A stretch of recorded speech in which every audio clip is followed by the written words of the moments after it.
Welcome to Shoe Time in the morning. How's it going out there, young men and young women? Hope everything is going as splendid as it could be on a day like today.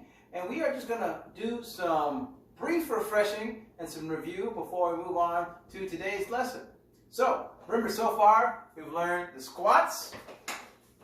Bang! We've learned the push-ups. Bang! We've learned the dips.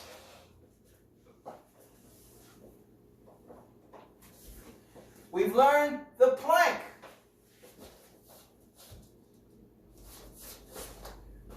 We've learned mountain climbers. Would you like to demonstrate those for us?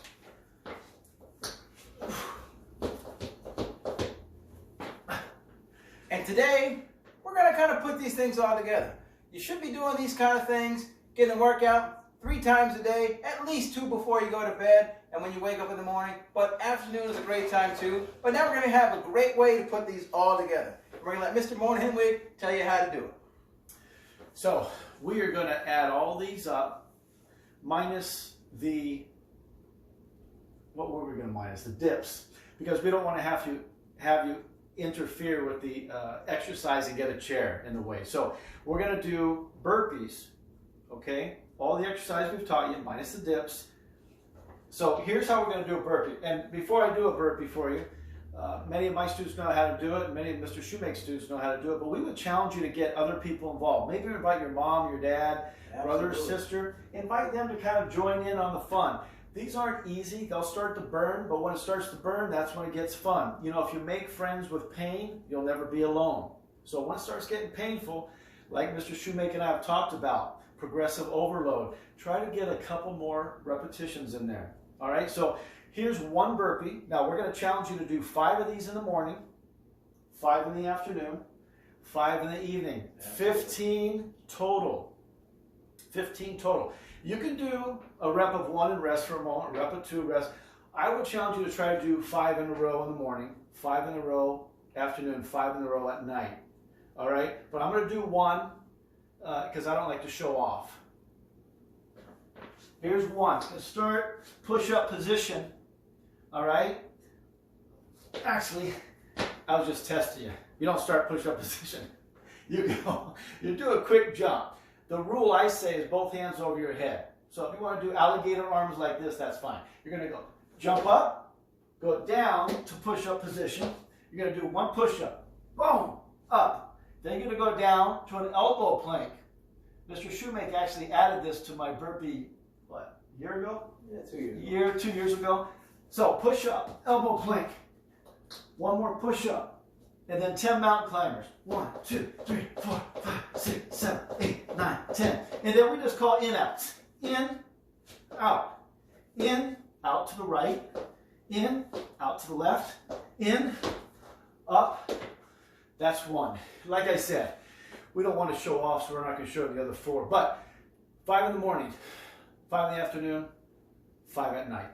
And that's really a great exercise to not just work one area, but to get a complete body workout. We did take out the dips for that particular exercise, but remember, the push-up works your pectoralis major and your triceps. So, making sure we have everything in there. Try and get 5 of those, as Mr. Mohnhemwig said, in the morning, right after you wake up in the morning and you've used the facilities and you relieved yourself and what am I going to do today? Oh, I'm going to start the day out with a workout. Do that. After lunch, take a nice rest, and then hit another 5, and then right before you go to bed, hit another 5.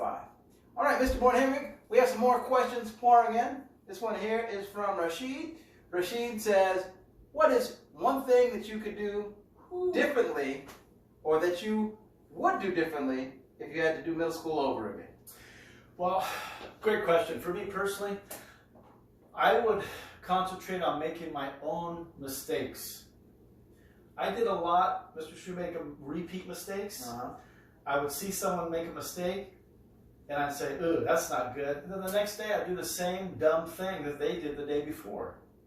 So I like to say, make your own mistakes. Now, one way you can do this is, and it'll take some guts, but sit down with your parents, or your older brother or sister, or your grandparents and say, hey, what's a couple of things you've done in your past that you're not proud of, some mistakes that you can tell me about, have them tell you about their mistakes, and then you be wise and don't repeat them. So the answer to that question is I would make my own mistakes, not repeat other people's mistakes, because that's just not wise. How about you? Well, before I get into mine, I really want to just double up on what Mr. Moore-Hemmick says. You're probably never going to have this much time to be around your family once things get back open for a long time. So this is the perfect opportunity. Just get to know your parents, get to know your family, and genuinely ask them these kind of questions, things that are on your brain. Just say, hey, Mom, Dad, I was just thinking, when you were my age, what was one thing you liked? Or what do you think you wish you could do differently? And, that's building a family bond that can never be broken. That's the kind of stuff we want to encourage here. For me, the one thing that I saw in middle school that I think should be improved upon is just be yourself. And what I mean by that is everyone is kind of struggling with where they fit, and even those guys you think, oh, they're the cool guys and girls, or I'm the not so cool guy and girl. Everyone has their own problems. Some people are just better at hiding it than other people. That's just the reality of the situation.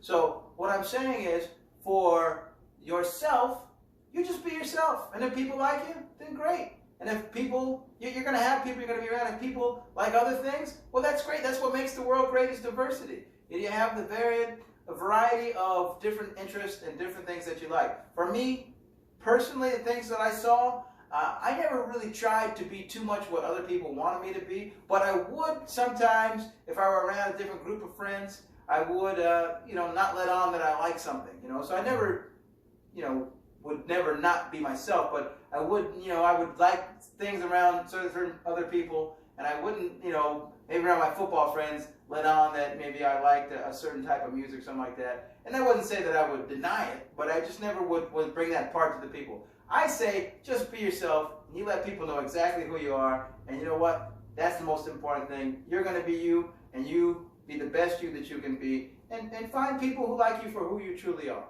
I'd give you one challenge too, is you parents out there, if any of you are watching, Mr. Shoemaker and I were talking about this earlier. Think back to talk to the parents here for a moment. Think back, parents, to when you were 11, 12, 13 in middle school. Yeah. I think sometimes as teachers we forget what it's like to be 11, 12, 13. The stresses in life are different when you're 11, 12, and 13 than they are when you're a little bit older, especially as a parent. So parents, think back to your middle school days. Think back to your struggles and maybe spark up a conversation with your student and have that real live conversation, because you can do a lot of benefit to your student if you share those things that you struggle with in middle school or your victories. Absolutely. Actually, do you see that? It's like, I think there's someone else out there again.